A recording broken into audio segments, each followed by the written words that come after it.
Hey guys, it's Kristen, the Classy Cripple. I'm really excited today to upload my first YouTube video. Yay! Progressing with the times. I know, right? I'm really far behind, but this is exciting for me. So, here we go.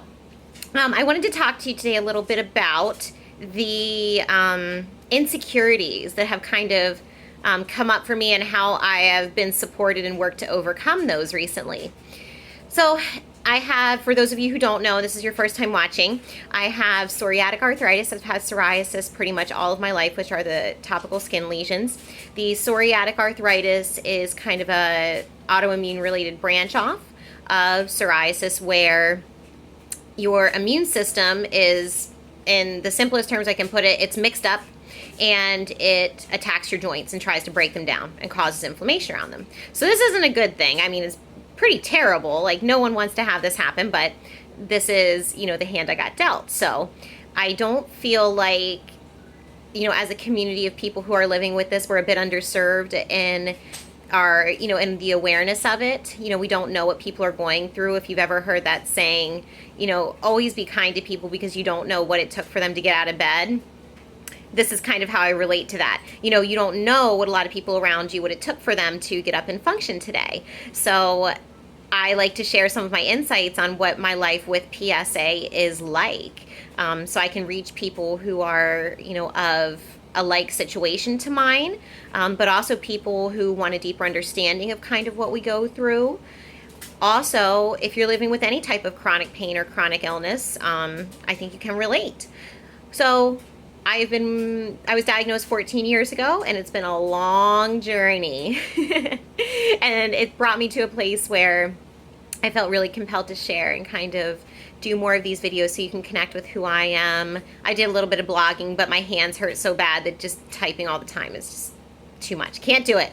So here we go. I want to talk to you about today's topic, and that is insecurities. So we all have insecurities. I don't think it matters who we are.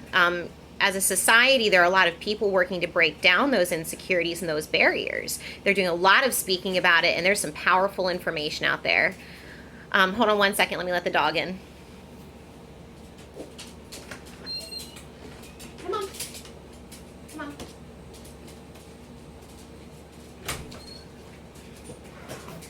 All right, I'm back. Okay, so I had to let 2 dogs in, 1 dog went out. Yes, I have a lot of dogs. That's a whole topic for a whole nother day.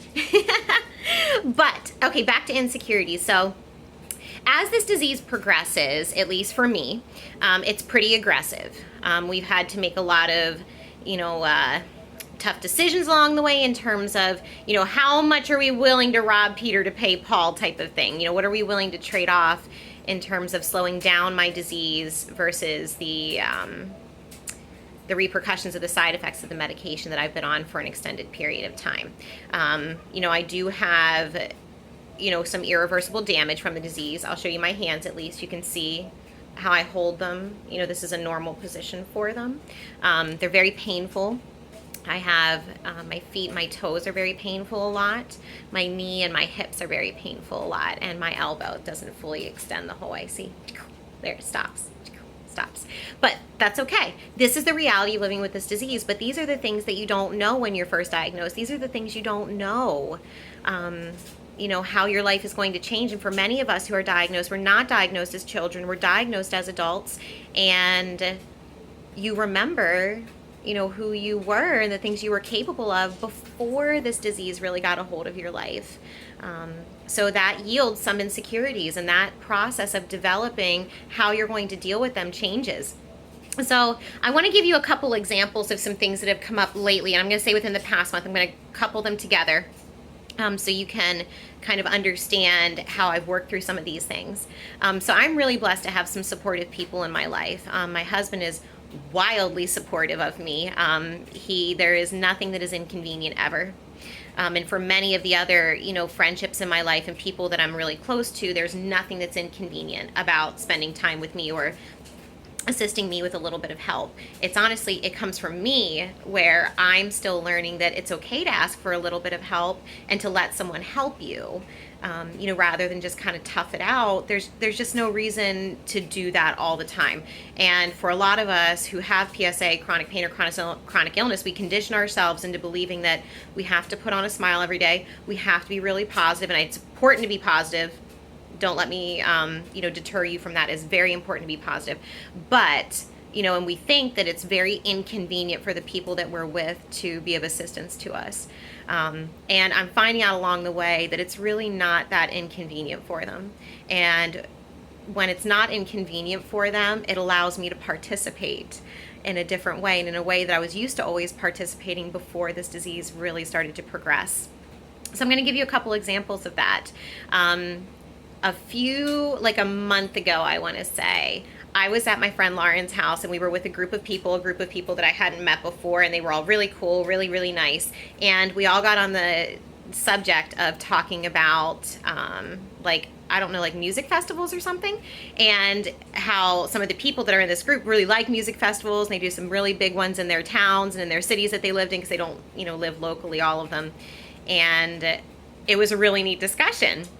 And I made the comment, I was like, yeah, that is not for me. Like, if I'm going to do any type of camping, it's going to be glamping, where it's kind of glamorous camping with all of these amenities, because it requires some special things for me to kind of function normally. I have, my home and my life set up where I can accommodate, myself differently. I can make it easier to get through my day. I have handles set up where I need them, like in the shower, and I have a bench that I can sit on. I have, certain things that I use that have a wider handle so I don't have to grip so far down. But anyway, I'm getting off subject a little bit here. So let me go back to my insecurities about it. So when these guys said this, for a minute, I was like, that would be really nice to do something like that again. But it's not possible. Like, I'm not going to go to some festival and sleep in a tent. I can't do it. I'm so excited for the people that can, but it would be a terrible idea for me. Like, absolutely terrible. And in that moment, I'm kind of thinking this, I'm smiling and I'm enjoying the conversation as it's going and listening to these people interact and talk about it. And immediately my friend Lauren is like, there are these, the other folks that were there, they don't know a lot about me or about my health history. And that's okay. People don't have to. But they're like, no, Kristen, you could totally do it. It would be so much fun. We should plan something like this. And Lauren immediately steps up and she's like, no. She's like, Kristen is not doing that. Leave it alone. And I'm just kind of paraphrasing what she said, because she said it in a nice way, but in a tactful way. And immediately the discussion was dropped. And I kind of felt a lot better. And that's a way that, my insecurity was kind of immediately squashed. And, someone who knows me really, really well stepped up just to kind of support me in that scenario. And it was a type of support I didn't even have to ask for. It was just there because, her and I are really close. So that helped. It helped me feel, more connected to the group and more connected to the activities and the discussion of the evening, because it's not inconvenient to accommodate me in some of those ways, or to say no, you're not going to invite Kristen to do something kind of crazy like that, because it's just not going to happen. Not because she doesn't want it to, but because it's not what's best for her in her current health state. So thanks for that, Lauren. And I know you remember the exact conversation, because you literally don't forget anything. It's kind of amazing.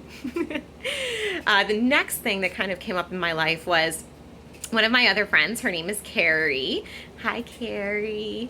She has a hot tub at her house, and we were having a little girls' night, myself and her, and then another gal, Diane, and I'm going to get to Diane then next, so get ready for that, Diane.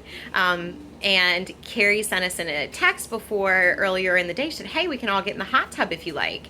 And I said to my husband, Devin, who was here, I was like, that'd be great. I like sitting in the hot tub. I was like, but I can't get in this without you there. And he wasn't going to come to girls' night. So I was like, you know what? I could, let my insecurity creep in and say, I just don't want to go because I can't, necessarily put my bathing suit on myself, and I can't also very easily get into the hot tub by myself without feeling afraid that I could fall or get hurt. And I can't really get out of the hot tub myself or out of my bathing suit myself. So my brain ran through all of these things. I'm like, man, this is a bummer, because it would be so great. And because it would be so great to participate in this. And then after I ran through that in my mind, I was like, you know what, forget it. I just text Carrie right back and I said, hey, I was like, are you going to be able to get me in my bathing suit and like get me in and out of this hot tub? And she immediately responds, of course. You know, I've got you. This isn't a problem. I will happily get you in and out of this thing. And it was amazing. So there my insecurities kind of build up. And if I had let them take over, I wouldn't have had a great evening with these, you know, with my friends. So I'm so thankful that Carrie was just like immediately, this isn't inconvenient for me to help you get in this hot tub so you can participate in a fun night with us. It's an accommodation. It's a sacrifice that she was willing to make without any concerns. So thankful for that. That's great. And it helps me along the way because it bothers me. Last but not least, the scenario that I'm going to give you and I'm going to talk about is yesterday I had a really great day with my friend Diane. She and I met and have really cultivated a really nice friendship together. We're able to share really easily together and be, kind of connected in conversation really nicely. Diane is a personal trainer, so I think that she understands some of my physical needs a little bit differently than other people, so that's nice too. We don't necessarily talk about that in depthly, but I feel like she does. I feel like that's kind of an unspoken thing. And she invited me a week ago, at least a week ago, I would say, to a local kind of expo and conference. And at the time I was like, okay, this is great. I'd love to go to this with you. This sounds like fun. We'll get to spend some time together, get to learn some cool things, get to experience some things together. When the day actually came to it yesterday, it was extremely humid here in South Central PA. Humidity is not fun when you have chronic pain and chronic illness. It just like magnifies it. It's awful. And I struggled all morning. Like everything was a struggle. It was hard to get up. It was hard to get a shower. It was hard to get dressed. It was hard to drive. My vision was really bothering me because when my inflammation levels are high, it affects the nerves behind your eyes. When my pain levels and inflammation levels are that high, it affects my cognitive function. So I can't always articulate things as well as I would like to. And I was feeling just kind of bummed out about it. And I was like, it's not going to be ideal for her because I might have to take some breaks throughout this time together at this expo, and I don't want her to feel like her time is gypped or she hasn't gotten her money's worth because, I need to sit down and relax. Or, at expos, typically they don't have the most ideal seating, and that was absolutely the case here. And I think about those kind of things, when my husband is with me, they're kind of unspoken rules where, he just helps me up, or he just helps me sit down, or he just sits down with me when I sit down to take a break. They're not things that we talk about anymore because they're very familiar and very normal for us. But for people that I don't spend a tremendous amount of time with in my outside life, it's not really something that's an unspoken rule. Like I have to speak up about it if I need that assistance. And I text Diana and I said, hey, I'm having a slow start this morning. Can we meet a little bit later than we planned? I felt bad about that. But of course, she's being the completely understanding person she is. She's like, it's no problem at all. I just want to spend time with you. Like, let's meet a little bit later. It's no big deal. And when we got there, we were walking around for a little bit and we're chatting. We're catching up about our week, having a good time. And she, got engaged with one of the people at one of the booths, and we sat down together, and they were in these folding chairs that you kind of like sink into. They don't have arms, and I needed to sit down anyway, so she invited me to sit down with her while I was talking to this lady, and I immediately thought to myself, oh my God, how am I gonna get out of this chair? Like, I need to sit down, but like, how am I going to get out of this chair without like crying or out like screaming in pain? And, all that insecurity just starts creeping up where I'm very aware of, what's going on around me and how that's going to be perceived by people, and not necessarily the general public, but by my friend, because I don't want to inconvenience her in her day. And she got up and I was just like, you know what? Let it go, Kristen. Just ask for what you need. And I said to her, I said, hey, can you give me your arm? Like, can you give me a hand up? And it was an immediate natural reflex. She gave me her hand, got me right up, and that was that. We moved on about our day. And I was so appreciative of it, and it helps quiet that insecurity that much more. Now, what I want to say in conjunction with that is not everyone in your life is going to be that way. Not everyone in your life is going to be able to handle helping you with some of those things that you do need help with. Those are the people that I'm going to say to you, be cognizant of the amount of time that you spend with them, and also be willing to educate when you need to. At the end of the day, though, the kind of core of this message is don't not ask for help when you need it with something, because what you feel to be an inconvenience to someone may not be an inconvenience at all to them. So each of these examples, where Lauren kind of, helped handle the conversation where let's involve Kristen in this, and Kristen really can't be involved in this, was what I needed. I allowed that support to happen, and I'm so grateful that it did, and that I didn't just kind of carry on, allowing people to be under the impression that I really can function like this, because I don't function like that. Where Carrie was completely responsive and I will pick you up and get you in and out of that hot tub, it does not matter. And I know it, and I know it wasn't inconvenient, and that helps quiet my insecurity and reminds me that it's okay to ask for help. And when I had Diane help me, in and out of the chair, that happened twice that day, when I was then talking to someone else at another booth, it wasn't inconvenient, and she did it right away, and it didn't matter. And they were all right there to support me. So these things, though, for all of you living with chronic pain and chronic illness, they don't happen if you don't ask. They don't happen if you don't talk.